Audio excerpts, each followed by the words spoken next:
Sana maging maayos yung live ko. Sana maging maayos.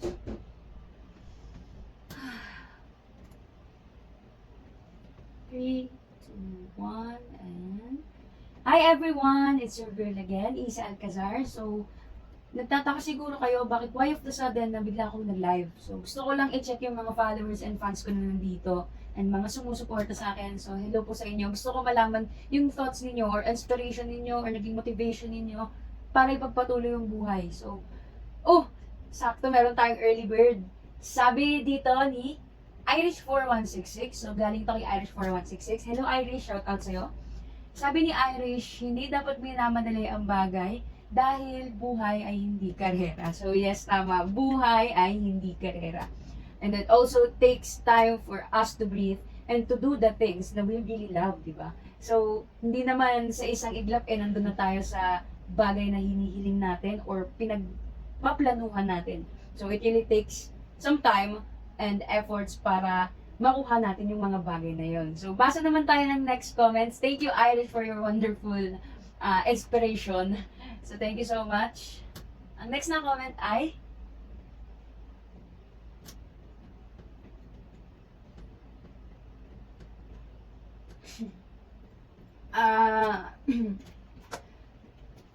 mag-end po muna tayo ng live today. So, meron po kasi emergency na nangyari. So, gusto ko mong pasalamat sa lahat ng nanood. Thank you so much guys for watching my live stream.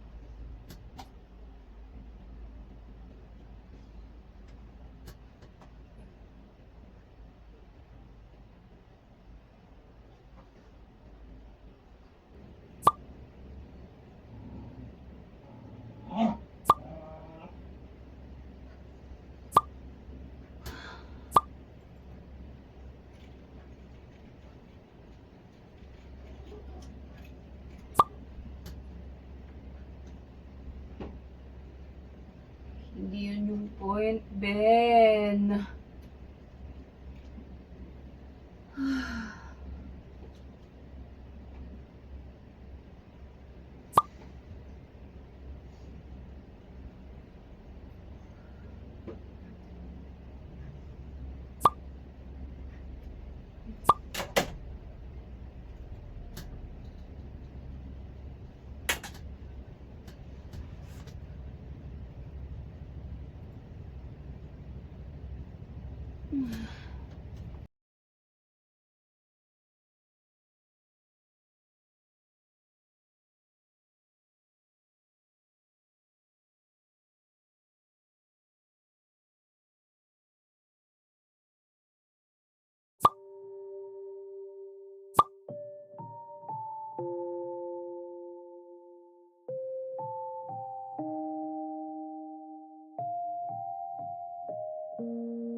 Hi, Ben.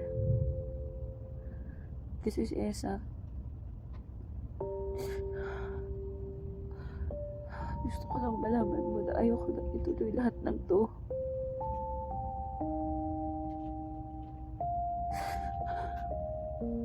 Pagod na ako, Ben.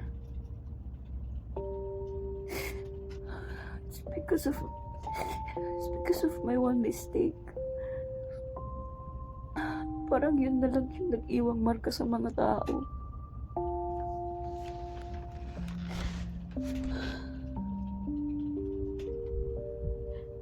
ko na tapusin to, Ben. Gusto ko na lang sumuko. Gusto ko na lang iwan itong ginagawa ko. I know it sounds stupid. Kasi at the first place, di ba ito naman talaga yung gusto ko? Ito naman talaga yung passion ko. Pero na dahil sa mga comments, Ben, nasisira yung ulo ko. Hindi ko na alam yung gagawin ko, Ben. I can't sleep.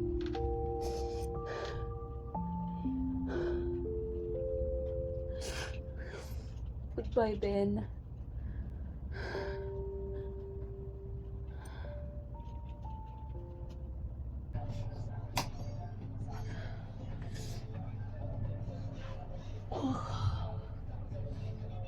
Sana maging maayos itong araw na to.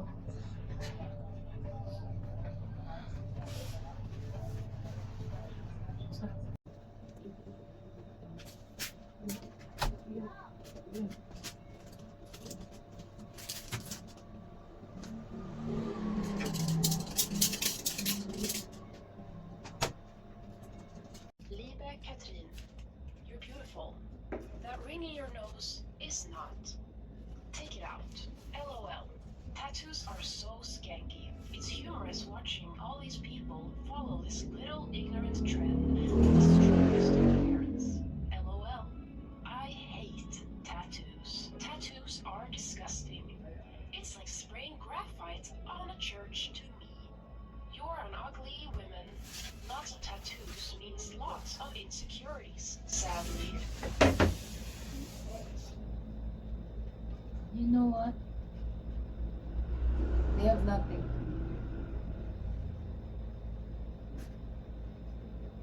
Sa araw na to, pipiliin kong ipagpatuloy ang ginagawa ko. Dapat malaman nila Lily to.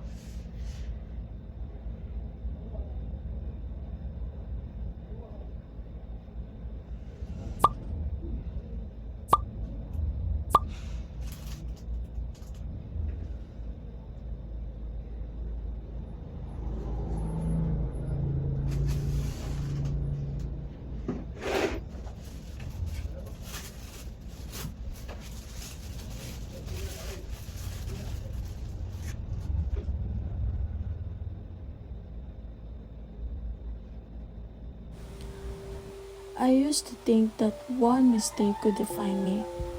One wrong word, one bad post, and suddenly everything I worked for disappeared.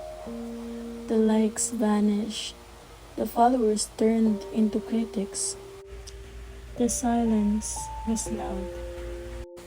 I started to believe what they were saying, that I wasn't good enough, that I didn't belong here, that I was just a failure in a camera. But then something changed. A message, then another, and another. Not from a stranger who wanted to tear me down, but from people who saw me, really saw me. They reminded me that I'm more than my worst moment, that I'm allowed to grow, that I'm a human. And maybe, just maybe, that's where real strength begins. Not in pretending to be perfect, but in standing back up after falling in front of the world. This isn't the end of my story. It's just a new chapter, and this time, I'm capturing it for me.